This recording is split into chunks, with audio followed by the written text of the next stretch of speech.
In the Bible, we find one of the most beautiful appeal from God. It says, "Today, if you hear His voice, harden not your heart." Would you like to spend this day with God? Listen to this devotional. This Day with God, a devotional by Ellen G. White. Essentials of Salvation.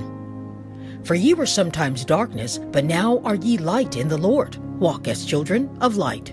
Ephesians 5, verse 8. He who commandeth the light to shine out of darkness sheds light into the mind of every one who will properly behold him, loving him supremely, showing unswerving faith and trust in him. His light shines into the chambers of the mind and into the soul temple. The heart is filled with the light of the knowledge of the glory that shines in the face of Jesus Christ, and with this light comes spiritual discernment. Yielding willingly to the evidence of truth and walking in the light that shines in our pathway, we receive still greater light. Through the power of the manifestation of divine glory, we constantly advance in spiritual understanding. Christ's knowledge of truth was direct, positive, without a shadow.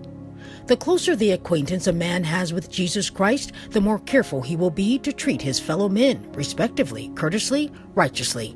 He has learned of Christ, and he follows his example in word and action. By faith, he is united with Christ. We are laborers together with God. 1 Corinthians 3, verse 9. Christ's prayer was for unity among his followers. This unity is the evidence that is to convince the world that God sent his Son to save sinners. We serve Christ by revealing true, pure, holy love for one another.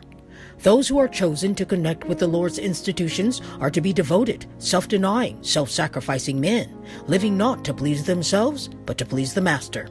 These are the men who will do honor to the Lord's institutions.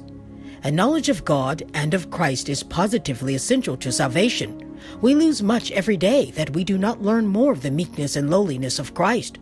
Those who learn of Christ obtain the very highest class of education. Through faith and dependence on the saving grace of Christ, they increase in knowledge and wisdom. They love and praise the Savior. Those who are saved must in this life make it their daily business to receive grace from God, not to hoard in selfishness, but to impart for the blessing of those connected with them, to aid them in obtaining an education in spiritual things.